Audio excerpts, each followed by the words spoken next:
Демократи Сполучених Штатів ускладнюють Трампу відміну санкцій проти Російської Федерації. Члени Палати представників Конгресу США від Демократичної партії представили проєкт про розширення санкцій у відповіді на Росію, в тому числі на експорт нафти, а також про подальшу підтримку України.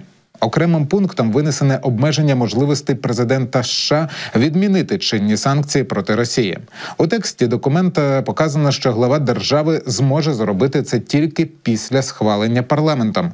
Цитую: «Якщо підтвердить Конгрес, що Російська Федерація припинила введення агресивної війни проти України або дії, що порушують досягнуте перемир'я з Україною».